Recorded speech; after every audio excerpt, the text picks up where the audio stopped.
इस वीडियो में हम लोग मैथ्स के कुछ प्रश्न को सोल्व करने वाले हैं जो आपके आने वाले किसी भी कॉम्पिटिटिव एग्जाम्स के लिए काफ़ी फायदेमंद होंगे। तो चलिए प्रश्न को सोल्व करते हैं।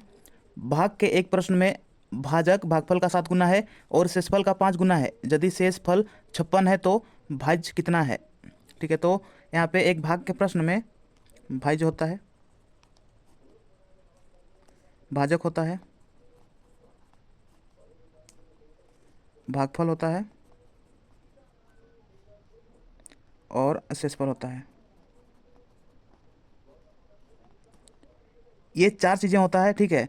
लेकिन यहाँ पे प्रश्न में दिया गया है कि भाजक भागफल का 7 गुना है। ठीक है, भाजक भागफल का 7 गुना है और शेषफल का 5 गुना है। शेषफल दिया गया है यहाँ 56, शेषफल 56 दिया गया है। ठीक, तो शेषफल का 5 गुना है भाजक, शेषफल का 5 गुना भाजक है, यानी कि 56 गुना 5 करेंगे तो 5 6 30 के 0 हासिल 3, 5 से 5 25 और 3 28। ठीक है, यानी कि 280 भाजक।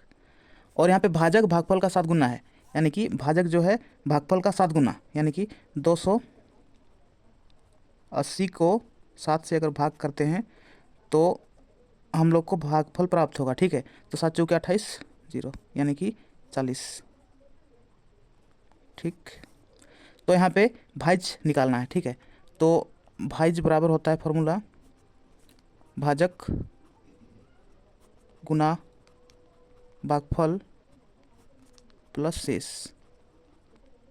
ठीक है, तो यहाँ भाजक कितना है तो 280 गुने भागफल यहाँ पे 40 है प्लस शेषफल यहाँ पे 56 है। 280 को 40 से गुना करेंगे, 4 8 32 के 2 हासिल 3, 4 दूना 8 और 3 11, 1 2 0 प्लस 56। ठीक है, तो 11,200 प्लस 56 है, तो 6 5 2 और 1 1, यानी कि 11,256 ये भाज्य है, यही आंसर।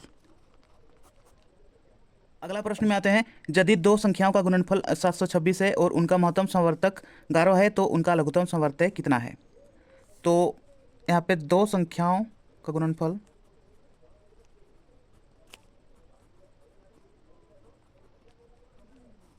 बराबर होता है महत्तम संवर्तक गुने लघुत्तम संवर्तक। ठीक है, तो दो संख्याओं का गुणनफल यहाँ पे 726 है, महत्तम संवर्तक यहाँ पे 11 है गुने लघुत्तम संवर्तक। ठीक है, तो 11 से काटेंगे, 11 1 11, 11 6 66, यहाँ पे 6 बचा है और यहाँ पे 6 66, 11 6 66, यानी कि लघुत्तम संवर्तक बराबर 66 यही आंसर होगा। अगला प्रश्न में आते हैं। यदि किसी समानुपात के पहले 3 पद 42 36 और 35 है तो चौथा पद क्या होगा। तो यहाँ पे पहला पद 42 बट्टे दूसरा पद 36 बराबर होता है तीसरा पद 35 बट्टे चौथा पद को x मानते हैं। ठीक है, अब काट देंगे, 7 5 से 35, 7 6 42, 6 6 36। ठीक है, तो यहाँ पे x बराबर 6 और 5 को गुना करेंगे 30, यही चौथा पद है, यही आंसर। अगला प्रश्न में आते हैं। 32/3 को किस संख्या से विभाजित किया जाना चाहिए ताकि 20 प्राप्त हो। तो 32/3 को x से विभाजित किया जाना चाहिए। ठीक है, बट्टे x बराबर कितना प्राप्त हो, 20 प्राप्त हो। ठीक, 32/3 ये मेन बट्टा है, यानी कि भाग। ठीक है, भाग को अगर हम गुना में चेंज करते हैं तो x के नीचे कुछ नहीं तो 1 होता है। ठीक, तो जब भाग को गुना में चेंज किए तब नीचे वाला संख्या ऊपर और ऊपर वाला संख्या नीचे आता है, यानी कि 1 ऊपर और x नीचे। ठीक, बराबर 20। 4 से काटेंगे, 4 5 6 20, 4 8 32। ठीक है, तो 8/3x बराबर 5। तो 8 बराबर 3x और 5 गुना करेंगे तो 15x। अब x बराबर 8/15, तो 8/15 से विभाजित किया जाना चाहिए, यही आंसर। अगला प्रश्न में आते हैं, राम को 88 किलोमीटर की दूरी 16 घंटे में तय करना है। यदि वह आधी यात्रा 3/4 समय में तय करता है तो शेष दूरी को शेष समय में तय करने के लिए उसका चाल कितना होना चाहिए।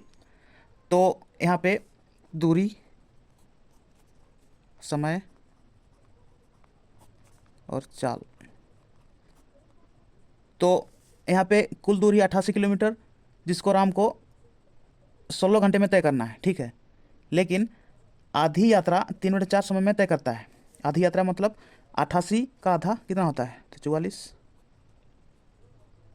किलोमीटर, ठीक है। 3/4 समय में तय करता है, यानी कि 16 घंटा का, 16 का 3/4 समय में तय करता है, यानी कि 4 चौका 16, 4 तिया 12 घंटा में। 44 किलोमीटर की दूरी 12 घंटा में तय करता है, ठीक है। तो शेष दूरी बचा यहाँ पे, शेष दूरी बचा 88 में से 44 को माइनस करेंगे तो 44 किलोमीटर शेष दूरी बचा है। और शेष समय बचा है 16 घंटा में से 12 घंटा माइनस करते हैं तो 4 घंटा शेष बचा है, ठीक है।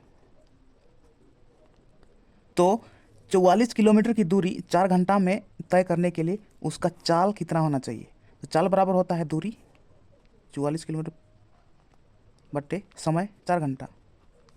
4 से भाग करेंगे, 4 एका 4, 4 एका 4, ठीक है।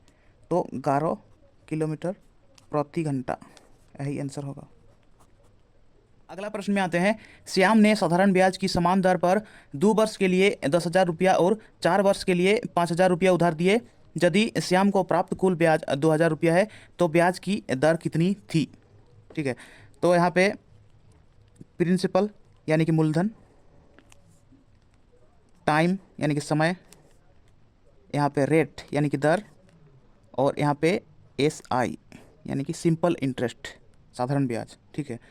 तो यहाँ पे 10,000 रुपया 2 वर्ष के लिए, 10,000 रुपया 2 वर्ष के लिए उधार दिया, ठीक है।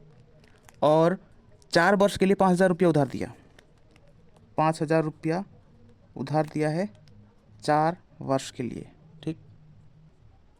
तो यदि श्याम को प्राप्त कुल ब्याज 2,000 रुपया है, यानी कि 2,000 रुपया कुल ब्याज है, ठीक है।